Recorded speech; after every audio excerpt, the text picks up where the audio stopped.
Hey, everybody. Welcome back to the Sharp Sense podcast. This is your host, Jonah Lupton. We have another awesome episode for you today. Hope everyone had a great Memorial Day weekend. So today we're being joined by Sabin Lomac. He is the co-founder of a company called Cousins Maine Lobster. You may remember them from Shark Tank. So they did a deal with Barbara. I forget the exact amount. I'm sure we'll talk about that in a second. But since then, they've been on an absolute tear. They actually have 27 trucks around the country right now. 5 of them are run by, the corporation, and then 22 of them are franchisees. They've actually opened up a restaurant location in West Hollywood. They're beginning to franchise the brick and mortar locations.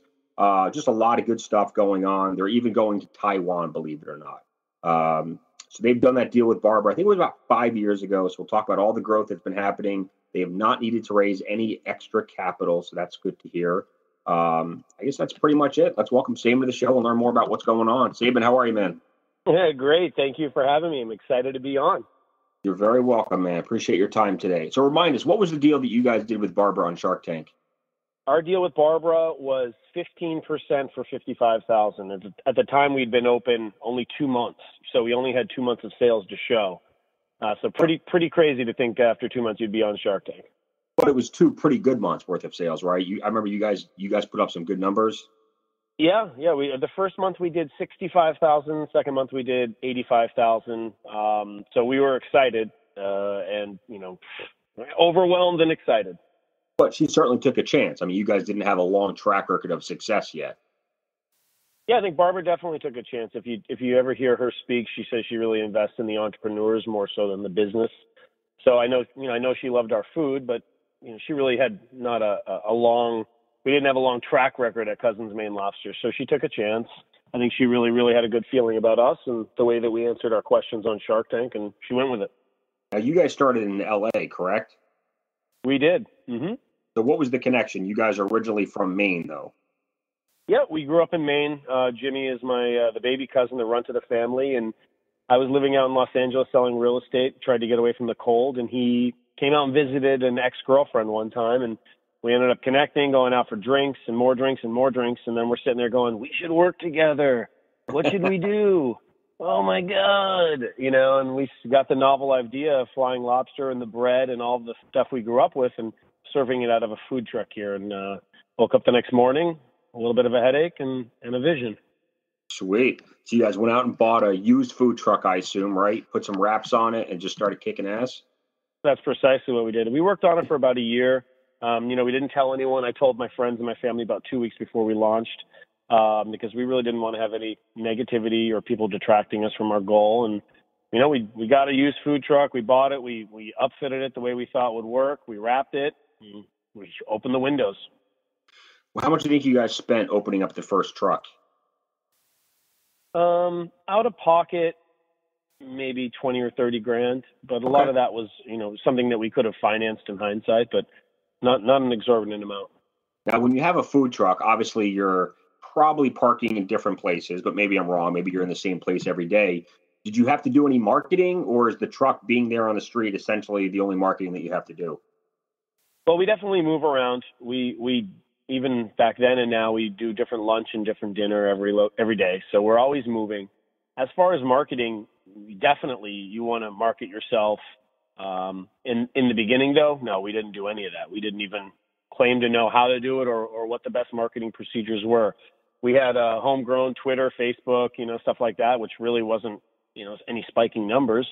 And we just went out and put our product first, tried to tell our story, and hope that it would pop.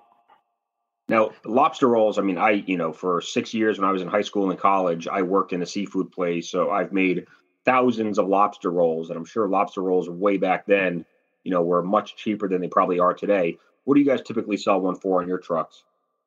$16. Okay. And so if you go to Maine, as you know, you can find them for actually more expensive than that. But we try and make it an affordable luxury for the people that come. So I'm just doing some quick math.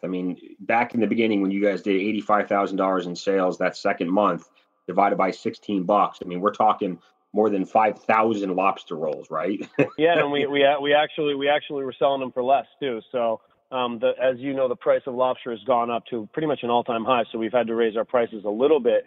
But yeah, that number, what you just did, would be even more because we were selling them for less. So we were cranking. We had, we would go wherever we went. We had a probably 50 to 80 person line at all times. Was there just nowhere else in LA to get lobster rolls at that time? I think there are locations where you can get a lobster roll in LA. None that really stood out to me being from Maine, but I don't think that it was, Maine lobster, the rolls from Maine. There's a different level because there's quite a different cost associated with bringing that product here. And probably a lot of people, didn't want to do that. We weren't sure if people would love that product. We doing projections on selling 30 a day, hopefully, and breaking even. So we were pleasantly surprised, but we had no idea. It is funny when I hear entrepreneurs, their original financial projections, and they're usually way off. Either, usually they're way too optimistic. So the real numbers come in way lower. In your case, it sounds like you guys were kind of not necessarily planning for the worst, but being very conservative. And then you obviously killed those numbers. Yeah, I think we were planning for the worst. We didn't know. And when you go into a market and there really isn't anything like it, you start asking yourself why. And your genius idea almost seems not so genius because there's no one else doing it. Now, if someone was to kind of look at our idea and kind of copy it, they would feel a lot better because it's proven. It seems like, oh, yeah, they did it here, then I can do it there, something along those lines. But in LA, in this huge, vast city, to not have product like that is also intimidating. So talk to us about Shark Tank. How did that happen? Were you guys fans of the show before you went on? Yeah, we were fans of the show. Believe it or not, Shark Tank reaches out to about 20 entrepreneurs every year, says, hey, would you be interested in auditioning for the show? We were one of the lucky 20 groups that got that email. You think it was because you guys were in LA? Perhaps. I think it was because of that. I truthfully don't know. I know that they look for, really good stories, good people, obviously people with great products. Shark Tank is a absolutely phenomenal show, and start to finish, whether it's the producers or the casting directors, people that look for talent, people that vet people, they're just awesome. So I know that they did their due diligence before asking, but once they asked us, we were like, oh my God, and we weren't sleeping. We were working our regular jobs and running this new food truck. So long story short, 2 months in, we went on and we had a deal with Barbara, and we went home, and I remember sitting in bed and going, oh my God, what is happening here? This is big. And it was. So you guys have been in business for, so 2 years, for 2 months before you filmed the episode, but then by the time that we all saw the episode, more time had passed. It was about 6 months. Yeah, it was about 6 months. Right. So in between then, from the 2 month mark to the 6 month mark before Shark Tank aired, we were just as busy, and we were cranking. We were actually already planning on getting our second truck because we couldn't keep up with the demand. When did you guys start franchising? Started franchising about 2.5, 3 years into business. Okay. And what was the reason for franchising instead of just opening, starting more of your own trucks? That's a great question. I think depending on your field and what you're selling, and I think it'd be a great idea to keep it corporate owned. For us, when you're in a food truck business and you're in a market, you really need to know the details of the market because the truck is always moving. Whereas it's a brick and mortar location, you can, get more analytics, research, hire someone who knows the real estate locally, and plop yourself in a really busy spot. The food trucks move every day, lunch, dinner. So we don't claim to know a lot about what happens in Dallas. We don't know everything that happens in Nashville. So we wanted to make sure that the person that worked with us did, and that they had skin in the game, as opposed to someone, that we could call and, they might have overslept and now all of a sudden, they're not out. So franchising was an essential part of our growth because we couldn't be in all those cities, nor could we know the details of the events or the locations. So talk to us about some of the financials around franchising. How much does it cost for someone to open up a Cousins Maine Lobster food truck? It kind of varies depending on what they want to do in regards to their truck. So, some people have gotten in for a nominal amount because they wanted to lease a truck and they found a good looking truck that we approved. Some people spent $150,000 on the truck. Wow. But it's going to cost it's going to cost over $100,000, to get into the business. But it depends on what they want to do specifically with their truck. And you guys are shipping them product? Yeah, we're sending them all a product from Maine directly. Okay. I mean, I assume shipments are happening pretty frequently considering the volume that these trucks are probably doing. Yeah. And that's a whole part of it, learning people's par levels, how busy they are. Obviously, when they open, they're slammed, and sometimes it tapers off a little bit. Sometimes it doesn't. We have markets like Houston, as an example, where they can't keep up with the demand. It's insane, and they do a phenomenal job. But same thing, Nashville, Raleigh, North Carolina, Sacramento. We have some markets where they're just off the charts. And how many franchisee applications do you guys have coming in on a monthly basis? It depends. It depends on the season. It depends sometimes when Shark Tank airs or re-airs, and we also haven't whether we're throwing marketing money on it. But it could be 100, it could be 300-400, could be higher. Holy crap. How do you sort through all that? We have a third party group that we work with that vets everyone, and by the time that they come to us, by the time that we actually speak to them, they've already gone through a pretty substantial due diligence list, because we want to make sure that the people that we're talking to are serious.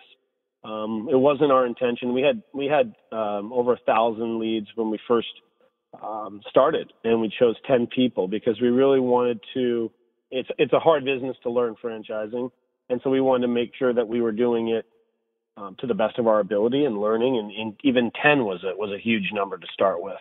I don't know how some groups go more than that, but we wanted to be selective. We wanted to make sure that the people we worked with were awesome, and we've done a great job with that. What do you think makes a good franchisee? What are some of the traits that you guys look for, or background experience? The background experience, if they're entrepreneurial or if they have some work in the food space, that's great. Because being just an entrepreneur is good. Being just in the food space is good. But if you can kind of combine the two of those, it's just a perfect match. But the truth is there's no real one thing that I could put my finger on and say it's this, because some of our franchisees are so different, yet they're very, very successful. I think what we've found are the ones that just are communicative, that work hard, that don't want just to buy this and be absentee and plan on making millions. That's not how this business works, nor does any business.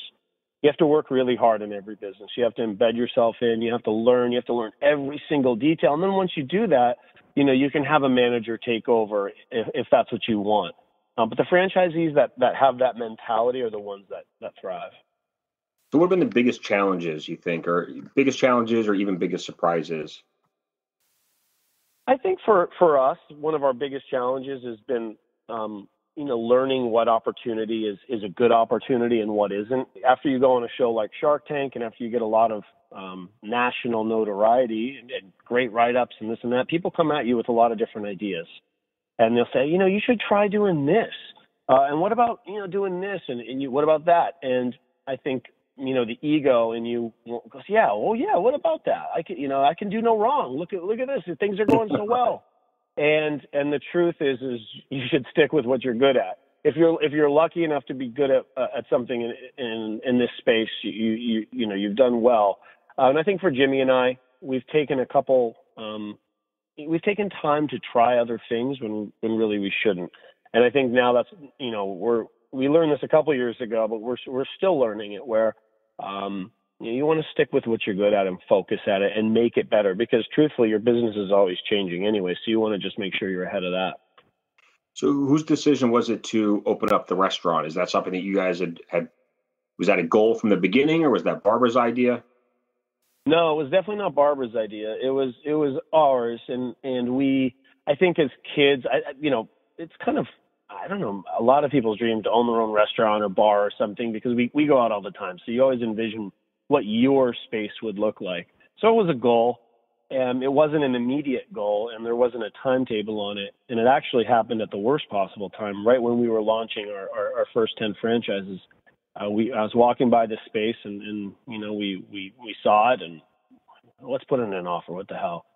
And we were told that we were in second position. So okay, whatever. And then all of a sudden the person backed out and it's ours. And we were like, oh man, how do we do this? We're still just even just inching into franchising.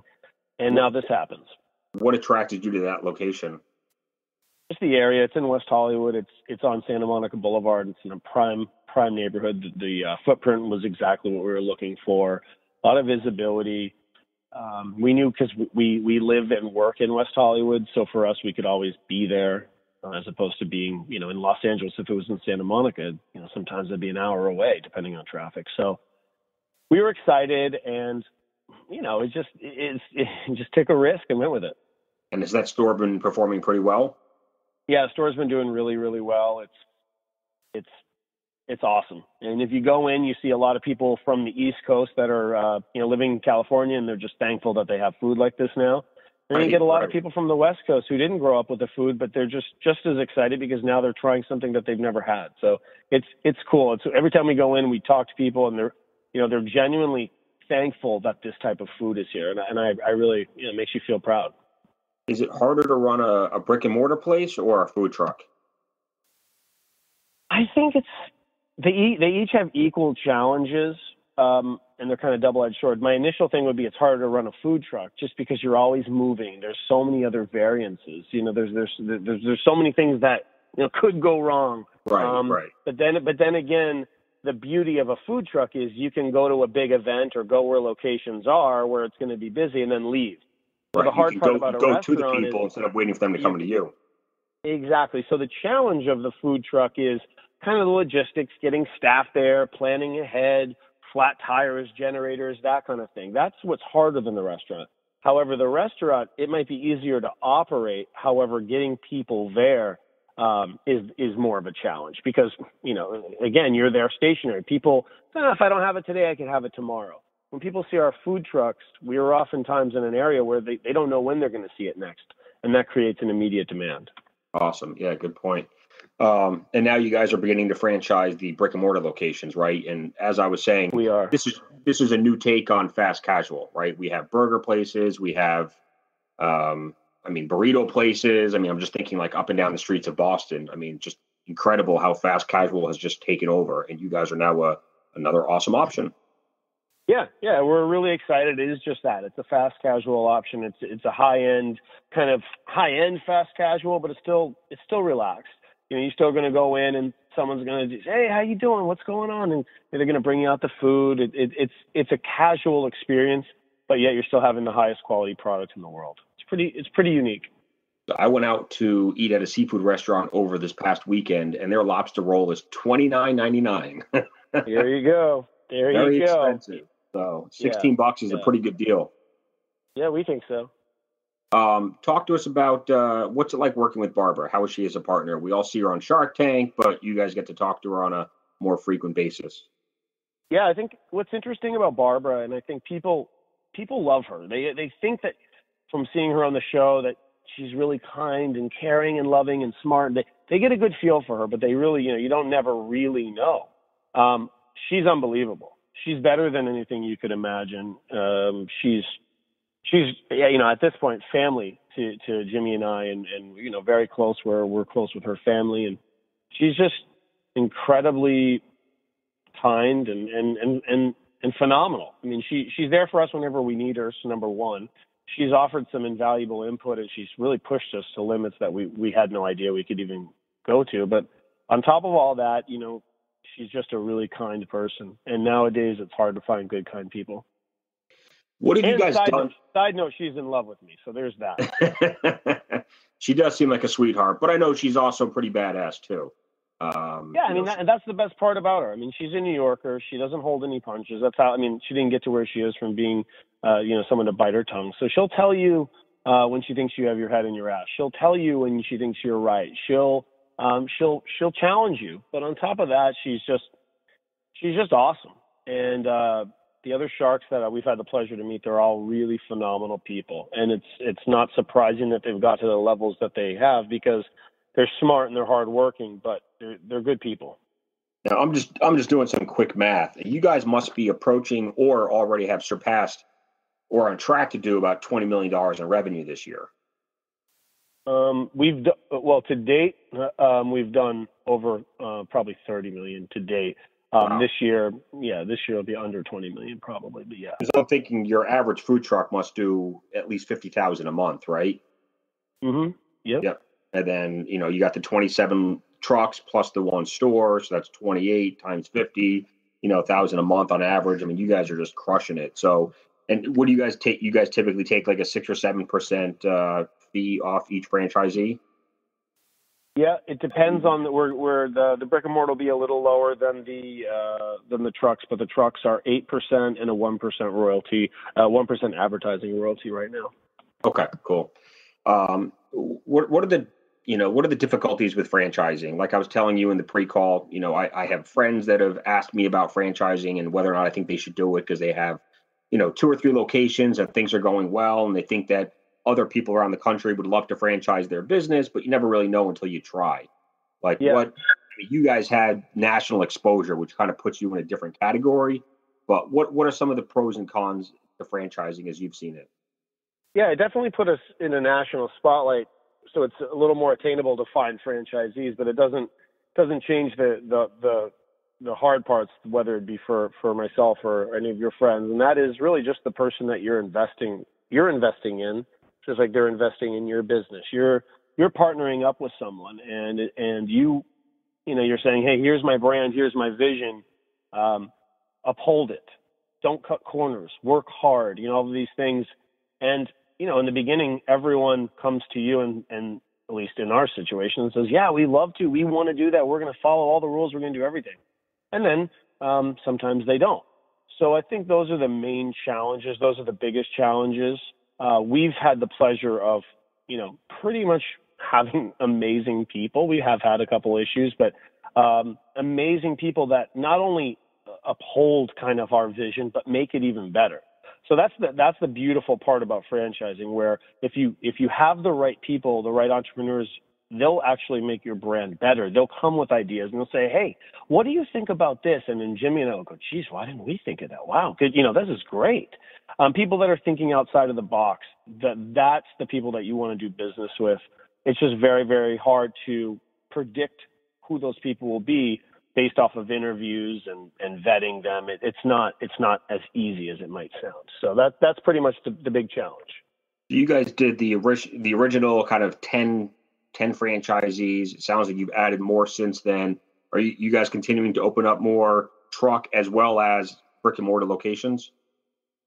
Yeah, we're still doing trucks and brick and mortars now. So, some people I think prefer one or the other. Some people are kind of excited about one or the other, or some see how they can complement each other. So, yeah, we're continuing to do both.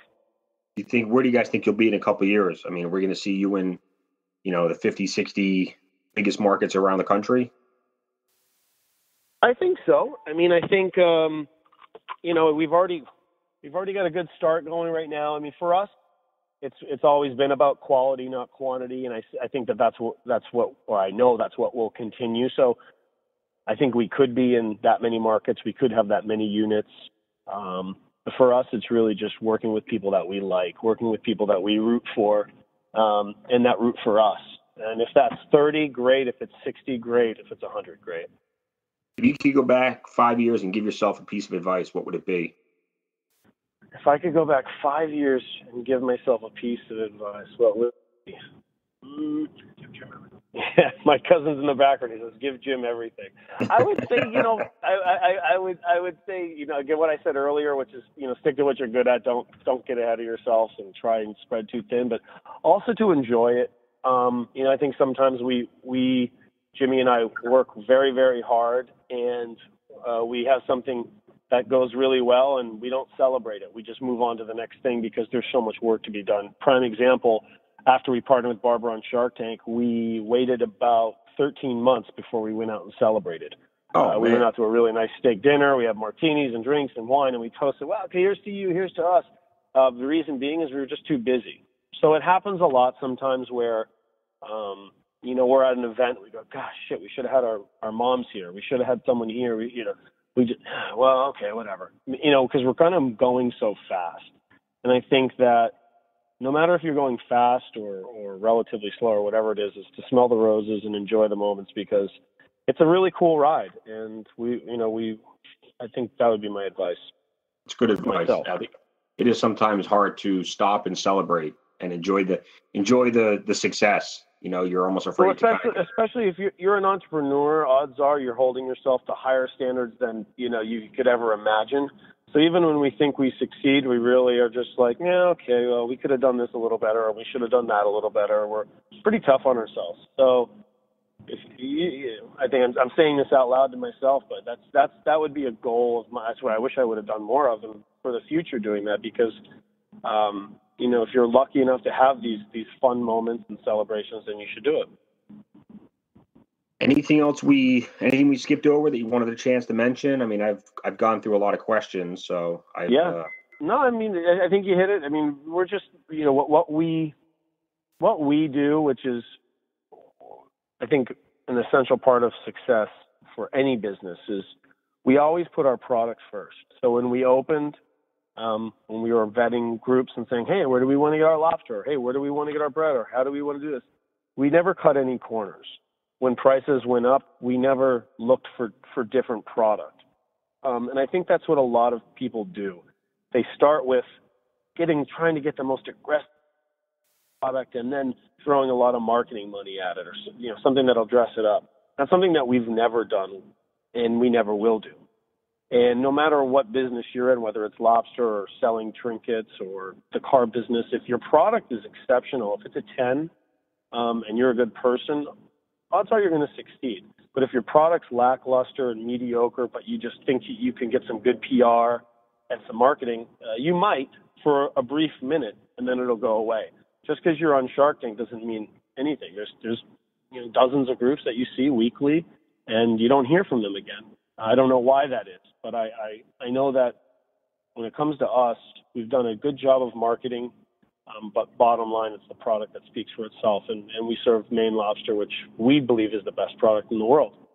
So no matter what you're doing, if you're an entrepreneur listening and you're saying to yourself, well, I want to succeed, make sure whatever you're doing is a 10. Your product is the best in its class. And if it is, then you very well likely will succeed. What have you guys done for the Maine lobster industry? I mean, I know it's a huge industry. Whether or not you guys can make a meaningful dent in it or not, I'm not quite sure. But considering the volume you guys are doing, I got to believe that, you're helping a lot of lobstermen, right? Is that the terminology? Yeah, absolutely. I mean, we were just in Maine 2 weeks ago. We got the key to the city in Portland, and it was pretty cool moment for us. Because we were launching our truck there back home. And in regards to that question, I just think what we're doing is we're bringing more awareness to Maine lobster, which is great. We're upholding the brand. We're shining a very positive light on this industry, which is a huge industry, but it's also small because it's just a small little footprint in the world. So I think whenever we do interviews, whenever we talk about what it means to be from Maine, we're thinking about the lobstermen. We're thinking about the people that are putting in those long hours and practicing sustainable practices when they're fishing, and all the things that Maine stands for. That's what we try and exude in our whether it's an interview or anything, or our work or our business principles. So I think we've done a very good job at that, and I think that hopefully we'll always continue to do that. And last question, I guess, if there is someone listening to this podcast that may have an interest in franchising either one of the food trucks or the brick and mortar location, what can you tell them in terms of, the capital needed and the experience and, maybe what cities you guys are looking to expand into? Yeah. I mean, if you're interested in getting involved with Cousins Maine Lobster, first step is you can go to our website, cousinsmainelobster.com, MAINE lobster, of course, and just fill out something, a form under the franchise page, and you'll be contacted. The capital varies on location, it varies on whether it's a truck or a restaurant. And as far as experience, we don't really we don't really have any strict criteria on your experience, whether you've owned restaurants before or haven't, or worked in the food space or haven't. really for us, the first step is just talking to you and understanding your vision and learning a little bit more about you as a person. We invest, just like Barbara says, we invest in the person. So if you're a good person who works hard and doesn't cut corners, this might be a great place for you. Awesome. Well, it sounds like you guys got a lot of exciting things happening. Certainly happy for you guys. And, it's cool when I bring on these companies from Shark Tank because, I've seen the episode so many times. And then to get the chance to kind of hear the whole story or the background that because Shark Tank, for anyone not aware of this, you guys are probably in there for 45 minutes to an hour, right? But we only see 10 minutes of it. Yeah, we were on for about 55 minutes exactly. Wow. What are some of the things that in the other 45 minutes that we don't see? Do you remember any of the questions that you guys had to answer that didn't make it onto the show? Yeah, we actually, we were getting peppered with questions the entire time. It's not as orderly as it looks. If sharks are asking a million questions all at once and you're trying to answer one, but they're already asking the other, and you're kind of starting to sweat. And my cousin Jimmy blacked out the whole time. He doesn't remember anything. So, it's a crazy experience. For instance, we opened up a little e-commerce division, and we said to ourselves, we're going to be in front of 8 million people. We should talk about our e-commerce and how, you can go to our website and buy lobster, and we'll ship it to you. Yeah, that's great. That's a good revenue stream. We talked about it in our pitch, and they asked, and they listened, and it was completely edited out. So we were sitting there. We bought tons of product. We had made a bunch of mac and cheese and this and that. And we're going, all right, how many orders did we get? We got 13. We were thinking about 2,000. You don't know what they're going to edit or show. But they're smart. They show what the real part about it is. But it is very intimidating to be in the Shark Tank. It's very real. There are no take twos. We've done tons of reality TV where you can stop and say, "Can I say that again?" That's not how this show works. So you guys don't get you don't get to preview the episode before everyone sees it, right? No, you guys see it at the same time that we do. We see it at the same time that everyone else does, and as do the sharks.